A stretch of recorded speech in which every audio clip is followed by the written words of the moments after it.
Welcome dear students.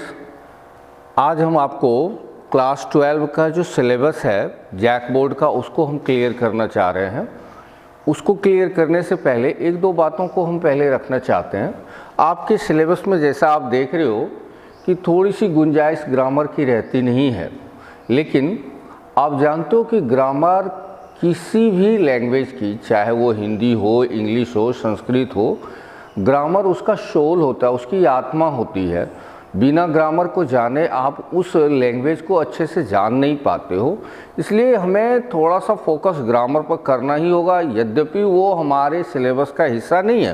पहले syllabus समझ लें ताकि हम लोग ग्रामर को समझेंगे कैसे क्या करना है। तो आप देख रहे हो आपका जो फुल मार्क्स है, टोटल मार्क्स, वो 80 मार्क्स के क्वेश्चंस रहेंगे। 20 तो आपके सेंटर से डिसाइड किया जाएगा। उसमें दो ग्रुप है, ग्रुप ए और ग्रुप बी। ग्रुप ए में MCQ है, मल्टीपल चॉइस क्वेश्चंस रहेंगे। एक क्वेश्चन के 4 ऑप्शंस रहेंगे, उसमें से एक सही जवाब होगा जो आपको चुनना है, और उसकी वैल्यू है 30, यानी कि 30 क्वेश्चंस का आपको जवाब देना है। ऑब्जेक्टिव टाइप जिसको हम लोग कहते हैं, मल्टीपल चॉइस क्वेश्चन रहेगा, 4 ऑप्शन में से एक को चुनना है। तो ये कितने का है? ग्रुप ए 30 मार्क्स का। ग्रुप बी में 3 सेक्शंस हैं, सेक्शन ए, सेक्शन बी और सेक्शन सी। सेक्शन ए में देखो पैसेज है, कोई भी कहानी, कोई भी लेख, कहीं से भी कुछ भी उठा करके एक छोटा सा, ज़्यादा लंबा नहीं रहेगा जिसको लेकर के आपको बहुत ज़्यादा परेशान होना है, उससे संबंधित एक पैसेज दिया रहेगा और उससे आपको क्वेश्चंस का जवाब ढूंढना है। 12 नंबर का रहेगा। 1-2 शायनो या एंटो पूछा जाएगा, विपरीतार्थक या समानार्थक आपको पूछा जा सकता है। टोटल मिला के क्वेश्चन आंसर और वो वर्ड पार को चेक करके आपको टोटल ये 12 नंबर का रहेगा सेक्शन ए, जो पैसेज है। सेक्शन बी में आपको जो 2 किताबें पढ़नी है, फ्लेमिंगो और विस्टास, उसमें से क्वेश्चंस रहेंगे। उसका जो वर्ड लिमिटेशन है 150 वर्ड्स है, और कभी कभी ये कंफ्यूजिंग हो जाती है कई सारे स्टूडेंट्स के लिए कि सर लेंथ तो 150 वर्ड्स लिखा हुआ है, लेकिन कई दफ़ा हमारे आंसर्स तो बहुत छोटे आ रहे हैं। देखो, आपने गौर नहीं किया होगा या गौर करोगे तो देखोगे उसमें लिखा है in maximum 150 words, means you can not exceed by 150 words. आप 150 शब्दों से आगे नहीं जा सकते।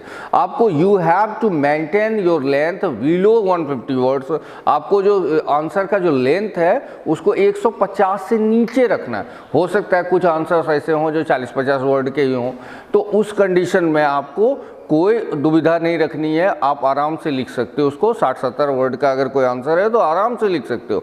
हाँ, 150 से ऊपर आप नहीं जा सकते, उसके नीचे में उसकी मैक्सिमम सीमा तय कर दी गई है। यद्यपि ये तरीका हमको भी पसंद नहीं है। पहले तरीका ठीक था कि 40 से 50 वर्ड मैंने मिनिमम टू मैक्सिमम को वेरी कर दिया जाता था, तो स्टूडेंट्स क्लियर रहते थे। लेकिन इस बार हमने देखा कि वो वर्ड लिमिटेशन एक्सीडिंग पॉइंट पर चला जाता है, यानी 150 वर्ड तक लिख सकते हो, उससे ज़्यादा नहीं लिख सकते हो। हाँ, I am talking about section B. इसमें फिर से मैं दोहरा दूँ, आपकी जो 2 किताबें हैं फ्लेमिंगो और विस्टास, उससे 8 क्वेश्चंस रहेंगे। 8 क्वेश्चन रहेगा, but you have to answer only 6 question. उस 8 में से आपको 6 का जवाब लिखना है, और हर क्वेश्चन की वैल्यू जो है 3 मार्क्स की है। तो 3 गुना 6 अगर करते हैं तो हमारा जवाब कितना आता है आंसर? 18 नंबर का वो रहेगा। उसके बाद सेक्शन सी है। सेक्शन सी राइटिंग स्किल है आपका, जिसमें से आप देख रहे हो यहाँ 4-5 चीज़ें हैं, जिसको नोटिस है, एडवर्टीजमेंट है, रिपोर्ट है, लेटर है और आर्टिकल है। आपके नोट्स में वो सारा चीज़ दिया हुआ है। यद्यपि अभी आपने नोट्स लिया नहीं है, नोट्स आ चुका है, आप लोग अपना अपना ऑफिस से नोट्स कलेक्ट कर लो। तो notice, advertisement, report, letter, article, ये सब में से 6 क्वेश्चंस रहेंगे। अब कहिएगा सर 5 है तो 6 कैसे रहेगा? तो एक किसी को बढ़ा देता है, जैसे लेटर 2 दे देगा या रिपोर्ट 2 देगा, कोई एक मैंने डबल कर देगा, लेकिन आपको उसमें से आपको 4 का जवाब देना है। यानी एक नोटिस है, एक एडवर्टीजमेंट है, एक रिपोर्ट है, एक लेटर है, एक आर्टिकल है। 5 है, लेकिन क्वेश्चन से रहेंगे आपको 6 में से 4 का जवाब देना है, और हर एक का वैल्यू 5 नंबर का है। तो 5 गुना 4 हो गया 20। अब हम लोग टोटल करते हैं एक बार फिर से। मल्टीपल चॉइस क्वेश्चन 30 नंबर का रहेगा, पैसेज 12 नंबर का है, 6 क्वेश्चंस के जवाब देने हैं, दिया रहेगा एग्जाम में 8, तो 6 का वैल्यू 3-3 मार्क्स करके 18 नंबर हो गया। और राइटिंग स्किल में नोटिस है, एडवर्टीजमेंट है, रिपोर्ट है, लेटर है, आर्टिकल, सबका वैल्यू 5 नंबर करके है, लेकिन 4 का ही, 6 दिया रहेगा, 4 का ही जवाब देना, तो 5 गुना 4 हो गया 20।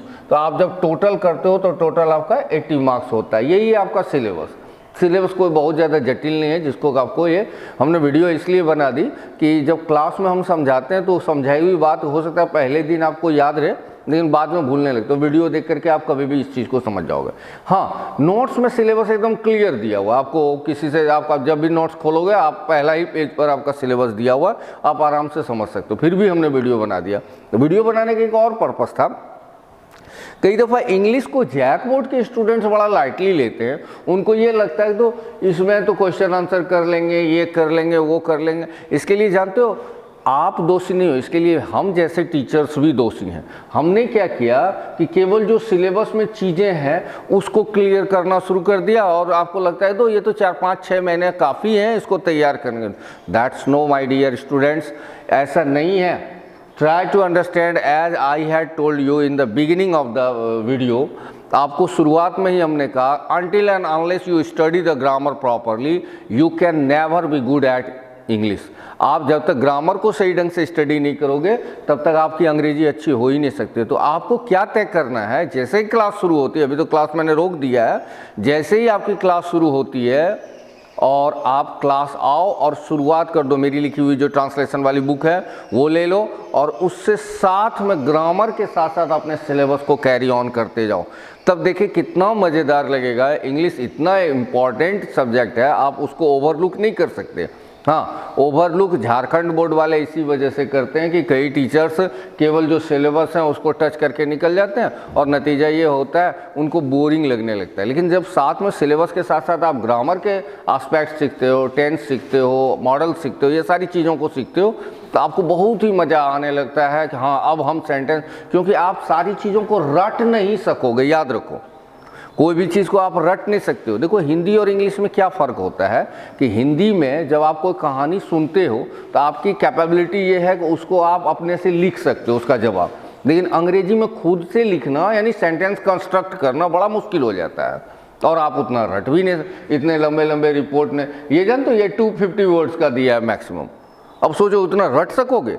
नहीं, आपको you will have to cultivate a power to write the sentences in your own वे।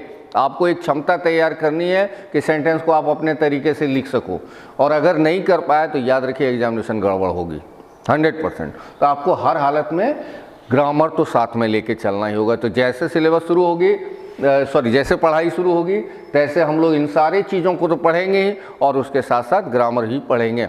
और आपके 11th का मॉडल सेट आज ही डाला जा रहा है, आप उसको भी देख लो, और जो मॉडल सेट में मैं बताने जा रहा हूँ उसको आप ठीक से समझ लो। एकदम एग्जामिनेशन में वही सारी चीज़ें आएगी, उससे बाहर कुछ नहीं रहेगा। Thanks all of you.